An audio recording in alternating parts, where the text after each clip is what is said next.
Their prey were not separate fish, but a school, silver and glinting, baffling to the eye. They moved as one creature, yet it was a creature that could separate and stream around a clumsy hunter. The serpents of Malkin's tangle were not clumsy hunters, and all three flowed gracefully after the fish. The other tangle trumpeted warnings at them, but Shriva saw no danger. With a lash of her tail she drove herself into the school, her gaping jaws engulfing at least 3 fish. She distended her throat to swallow them. 2 scarlet serpents suddenly turned aside and struck Malkin, battering him with their snouts as if he were a shark or other mutual enemy. The blue came after Shriva, jaws gaping. With a swift coiling she eluded him, changing direction to dart away. She saw the other scarlet trying to wrap Cesuria. The scarlet's mane was distended, spewing poison as he trumpeted obscenities and threats. There was neither sense nor syntax to his curses, only fury. She fled, shrilling her fear and confusion. Malkin did not follow. He shook his great mane, releasing a cloud of toxins that near stunned the scarlets. They backed away, shaking their open jaws and pumping their gills as they strove to flush his poisons away. "What is the matter with you?" Malkin demanded of the strange tangle. He twisted himself through a spiral, his mane distending threateningly as he rebuked them. He summoned a faint gleam to his false eyes. "Why do you attack us like soulless beasts fighting over food? This is not the way of our kind. Even if there were few, fish belong only to the one who catches them, not to those who see them first. Have you forgotten who you are? What you are? Have your minds been stolen completely?" For a moment the other tangle hung motionless, save for the slight flicks of their tails stabilizing them. The school of fish fled, forgotten. Then, as if the very sanity of Malkin's words had incensed them, they turned on him.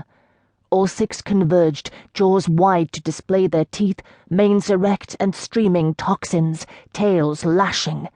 Shriva watched in horror as they wrapped him and bore him struggling down to the muck. "Help me!" Cesuria trumpeted. "They'll smother him!" His words broke her paralysis. Side by side they arrowed down to butt and lash at the tangle that held Malkin captive. The other tangles savaged him with their teeth as if he were prey. His blood mingled with his toxins in a choking cloud as he struggled. His false eyes glimmered through the rising murk. Shriva cried out in horror at the mindless brutality of the attack, yet she found herself slashing at them with her teeth, while Cesuria used his greater length to whip at them. At an opportune moment, Cesuria wrapped Malkin's lacerated body in his own and snatched him from the midst of the enraged tangle. He fled with Malkin in his grasp, and Shriva was glad to break off the battle and follow him. The others did not pursue them. In their poisoned frenzy, the other tangle turned upon their comrades, roaring insults and challenges. Their cries were rote sounds, uttered without sense, as they tore and lashed. Shriva did not look back. Some time later, as Shriva smoothed healing slime from her own body onto Malkin's lacerated flesh, he spoke to her. "They have forgotten. They have forgotten completely who and what they were. It has been too long, Shriva.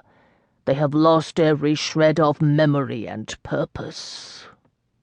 He winced as she nudged a flap of torn skin into place.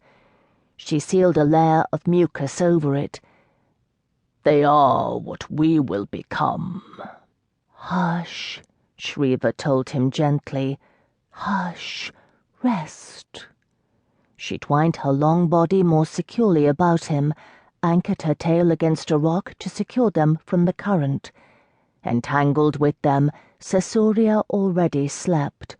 Or perhaps he was merely silent and impassive, prey to the same discouragement that gnawed Shriva. She hoped not. She had barely enough courage left to shore up her own determination. Cesuria would have to rally himself. Malkin, concerned